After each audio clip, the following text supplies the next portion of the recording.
Welcome to the TopRank Marketing News Roundup. I'm Tiffani Allen. And I, for want of a better term, am Joshua Nite. Ah, that's a new one. Yeah, well, it's got to be new every week. You can't just say the same thing every time. You can expect people to enjoy it and listen to it, can you? I mean, I do. Well, perhaps you can. And that's fine for you. Yeah. It's good. Good for you.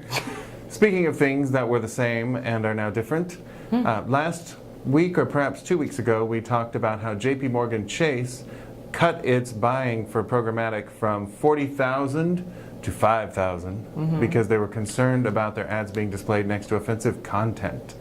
This time, we've got a report that an actual programmatic platform is doing much the same thing that they're doing, so kind of taking the other angle on coming up with a solution for quality, serving up quality programmatic ads. So the company's name is MediaMath, which I have been led to believe that math is hard and assume that they make it easy. Right. But the MediaMath and their new product is called the Curated market, which seeks to provide high traffic, high quality sites to programmatic advertisers.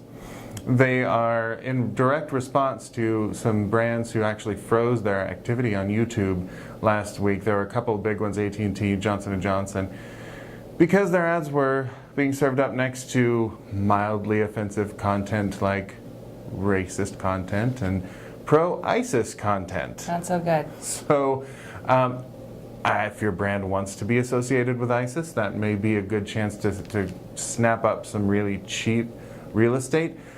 However, I'm guessing most brands are not super down with being displayed next to that kind of content. So MediaMath is doing a thing. They're making it so you can see exactly at a URL level where your ads are being served, and they are promising to refund your ad buy if it displays next to offensive content.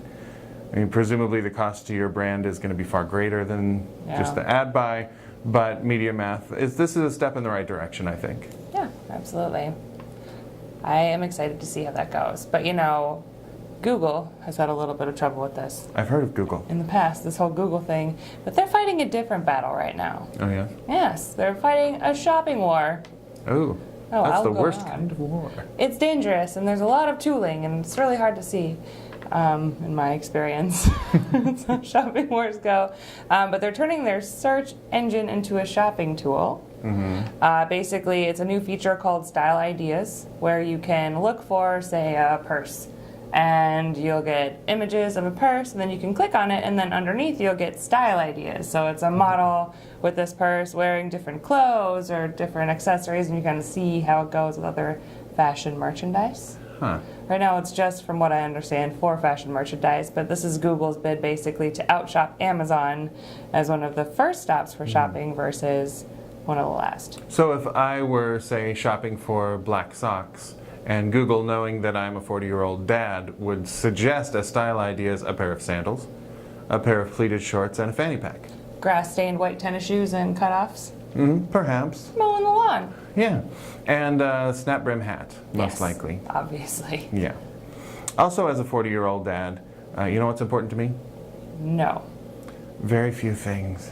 Oh, God, that's sad. But the things that I do need, for example, a new hammer from the hardware store, or a new pair of black socks to wear with my sandals, I'm going to buy at a local business.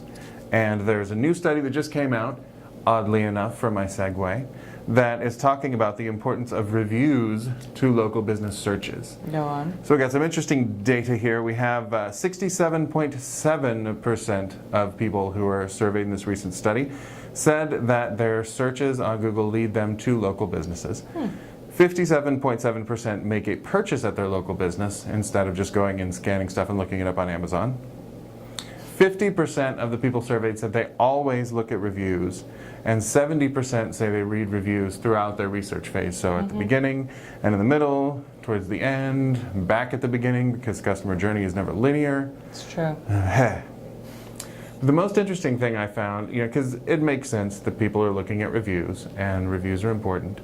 But what I found super interesting is that, 63% said that they trust businesses with 4 or 4.5 stars in their reviews, but that only 20% said they trust 5-star reviews. So if a business has all 5-star reviews, that's actually going to set off people's warning alarm. We maybe think something shady's going on. Understandable. If all your reviews are from like John Q. Consumer at Consumer Products Limited, loves your brand, and weirdly enough. So I think the lesson there, though, is encourage online reviews, find ways that you can incentivize people to write the reviews, but don't stress if you have a couple of low reviews, because that will actually boost your credibility. In that case, people are looking to see how your brand handles somebody with a negative situation. So reviews, important. Do what you can with them, but don't sweat them too hard. Fair enough. Speaking of in-store. What is in store for us in your next story? So much in store. Taking a page out of Facebook's recent brick and mortar analytics kind of book, Snapchat will now begin letting their brands know when folks who have viewed their ads actually go into their stores and make a purchase. Ooh, I've heard that 57.7% of them will. Well, yes, they will. Well, yes, they will. So basically how Snapchat does this is they have groups of people who have seen your ad, who haven't seen your ad, and then they can tell if somebody's using Snapchat within the location of your store, whether or not they're actually going to your store after they see your ad. So it's not a perfect correlation, but it's good enough, I think. But it's interesting, it can't be used by specific store. So if you're like multi-franchise, you're not really going to know what store exactly, if it's one down the block or one, you know, right over here, where people went to, because of privacy reasons. Snapchat doesn't give out that information. But they are going to know that you saw an ad for coffee and went to the Starbucks instead of like the 7-Eleven or the Dunkin' Donuts or perhaps the Tim Hortons, you know. No one's going to go to the Tim Hortons. Could be a place that they have really good donuts, Tim Tams. Eh? They're delicious, eh? Sorry. That was bad. That was real bad. I mean, I have two, I think, monosyllabic responses to that story. As a marketer, it's like, woo! As a consumer, it's like, holy.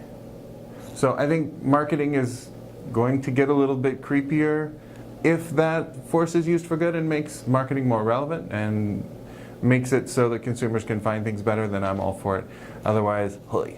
Marketing will never be creepier than the face swap thing in Snapchat. That's just, I'm still a little scarred. I know it's old now, it's like old news, but it's very scary still to me. So just so you're aware. I have a lovely picture of my baby with a beard and a bald head. Well, she already has a bald head.